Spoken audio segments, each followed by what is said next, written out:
Yeah, good morning, everyone. It's Monday. We're starting off the week yet again. And this week we have a decent bit of news. Realistically, what happened last week was shorter week, right? We had Monday was off, and there was generally lower volume, lower volatility that brought us into the start of the week. And this week, we do have some news that pretty much just goes throughout the whole week.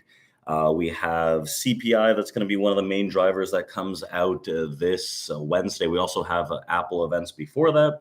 And to wrap up the week, we have the Quadwitch, which means expirations on options and futures. So, excuse me, a lot of volatility and expected movement realistically. But let's start off with some of the news from the weekend, from the overnight. As we have the chip designer ARM Holdings, ARM, is set to price its offering on Wednesday and begin trading on Thursday. So this is to be poised to be the biggest initial public offering of all of 2023. And the mega cap deal will, likely raise $4.7 billion at a $50.8 billion market cap, topping the $4.4 billion listing of Johnson & Johnson consumer health spinoff Kenvue, right? So this was in July. So this marks the largest IPO in the U.S. since the EV maker Rivian in November 2021. And could it be a favorable investment? Realistically, ARM's IPO will mark the second time the company's actually gone public, with the firm listing taking place in 1998 first, and before SoftBank bought it for $32 billion in 2016. So NVIDIA has, which has ridden the AI chip frenzy wave, also previously tried to buy ARM at $66 billion before getting the thumbs down from the regulators. And ARM currently estimates that approximately 70% of the world's population uses ARM-based products, including those using smartphones, PCs, cars, servers, and network equipment. So this expects its market to grow nearly 7% a year to reach about $247 billion by the end of 2025. So we're seeing some signs of life, right? This is what Nelson Griggs, president of Capital Access Platforms at NASDAQ, said. For the first time in 18 months, we're seeing significant institutional activity, and we're having a pickup in M&A, so mergers and acquisitions, which will give floor to valuations, and we're very active in pitching as companies test the water. So for those looking for exposures to broader IPO markets, the Renaissance IPO ETF has returned 36% this year, more than the double of the S&P, which has returned about 16%. In terms of other AI news that comes around, right, as artificial intelligence, as the race just continues to intensify, Meta platforms, right, Meta is reportedly developing a new AI model aimed to be as strong as OpenAI's latest ChatGPT version called GPT-4. The new model will also be more powerful than Llama 2, with training for the open source AI model developed by Meta's top level AI product group. So expected to start in early 2024. The news comes ahead of congressional hearings this week on AI, as the US lawmakers seek to understand the technology, while Meta's AI offerings have improved its monetization. So we'll see how that does shape up as well. We'll see. Again, my expectations for this week around the S&P and the overall market revolve around a potential rally coming into the CPI data that comes out on Wednesday. And then we could get rug pulled because the expectation for CPI is higher year over year based on what we saw in the prior month. So with the increase in energy, right, we've seen that inflation has trickled up slightly over the past few weeks here.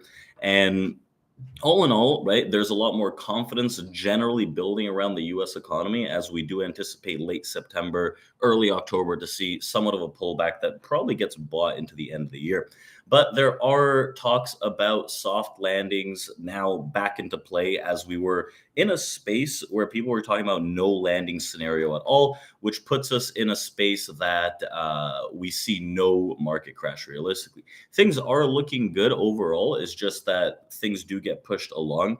And Janet Yellen most recently said, right, very confident in the US economy achieving a soft landing after a recent data showed a steady cooling of inflation and an increase in job seekers. So every measure of inflation is on the road down. This is what Yellen said in an interview en route back from attending the G20 summit in New Delhi. And note that while the headline monthly inflation rate has been about 2.5% over the past couple of months, other measures that strip out food volatility, energy prices remain elevated. So even so, economists are revising their calls for the U.S. recession, including Goldman Sachs, with the Federal Reserve rate hiking cycle likely to conclude and the disinflationary trend intact. A soft landing is looking more and more probable with each passing month. This is what a lot of analysts have been reported to say. In terms of other news this week, there's not too much other than what we had mentioned. We have to take a look at the S&P. We are also rolling over the contract. I believe today would be the day to do so realistically, because we're coming into a space that this Friday we expire. We have the overall market, the futures and the options current September month expiring, which is the quarterly. So the quarterly expirations, meaning we should look to roll over, meaning we're trading the Z contract on the S&P 500 futures, which is the price is more elevated than the U contract. So don't fear, but the same levels do still stay intact. We have, a key level into the mid 40s, 45 area is a key resistance that's coming out. We're moving now above the 45.32 and held 45.23 extremely well overnight, which is what I wanted to see for the bullish reaction. We're up about like 13, 14 handles from that area. So the way I see it is, as long as 45.23 stays intact for the bull side, we can see a little of that shape up throughout the day, maybe clean up some of the gap to the upside on the SPY. And I'll be watching above at 45.45, but also at 45.55 region, 60 region, which is the top of a distribution that would mark a very key resistance, even though we are only trading the Z contract. So with that being said, what we're going to do is open up our live trading room right now for our futures traders, and we'll jump right into that and see what we can get for the remainder of the day. So I hope everyone enjoyed that. Thanks for watching. Welcome to our channel. And remember, on our website, we do have a free futures course. You guys should go and check that out, and check us out at community.tradeproacademy.com, where we have our Discord, which we are going to use on a daily basis. But also, let's open up our live trading room for our futures traders, and I'll see you all in there. So thank you and take care, and we'll do this again tomorrow.